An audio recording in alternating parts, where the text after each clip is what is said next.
Hi, today's study starts in Deuteronomy chapter 14, verse 1. Bonim atem, you are children before God. Do not hurt yourself or do not make yourself bald in between your eyes. And Rashi explains that's truly anywhere over your head. Do not make yourself bald. You are a holy nation, and God has chosen you to be a nation, a treasured nation from others on this earth. Do not eat anything of abomination. Rashi explains us, typically a firstborn would need to be brought to the temple and eaten in holiness. And if there was a blemish on that animal, then it cannot be eaten in holiness, and it's just like a regular animal.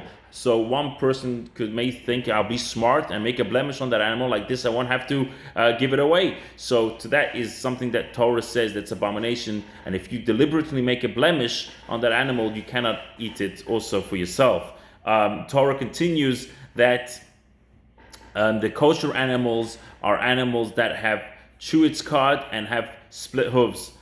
Those are typically considered the kosher animals. Animals that do not have this is considered non-kosher. Torah also notes that there are some animals that have partial of these signs. For instance, a camel chews its cud.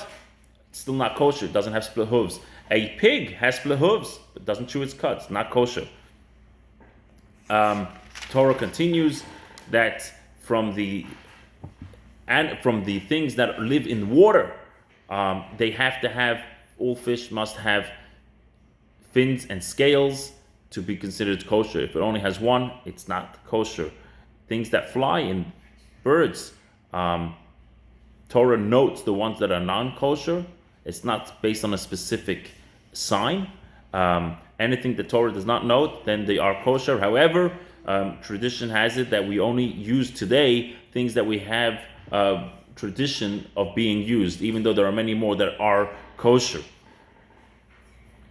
Anything, insects that are flying are non-kosher.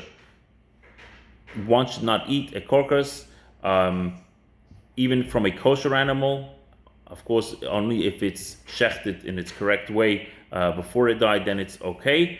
However, you may benefit from those dead animals that you may not personally eat. You can sell them to others because you are a holy nation and God has set you these rules. And also, do not cook a goat in its mother's milk. From here we learn the laws of not to mix milk and meat together or to eat them.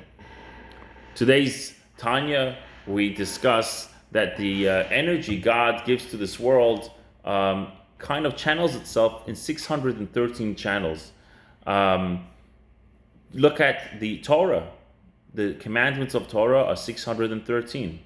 Even the first man that was created, Adam Harishon, he was the father of all mankind, but yet his soul contained within it the 613 general souls that would later on give off many, many more souls. So there's the general kind of channels of 613, which within it are many, many, many more that give off life or that give off the souls for those that were created.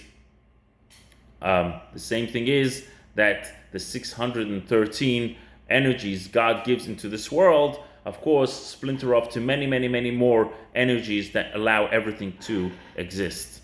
The mitzvah for today is, again, that we grace God, thank Him after a meal, that we have, of course, a bread meal. That's the Birkat Hamazon. The custom is that although we may be very familiar that we wash our hands before we eat bread, but also before we make the blessing after the meal, we should rinse our hands, the tip of our fingers, and also wipe it over our mouths. If God forbid there was some salt of danger that could be, if we touch our eyes or the like, we should be clean of that and not put ourselves in any danger. The beginning of today's teaching, we said we are children before God. The Baal Shem Tov, he was the founder of Hasidism. He used to say that every person should look himself as if he is a single child born to elderly parents, that the bond and the love is just something of amazing. And the same thing is, each one of us, in the eyes of God, as we say today in the Torah portion, you are children before God. So each one of us, makes no difference where we are in life or how we are with our lives, we are still that single child in the eyes of God. Have a great day.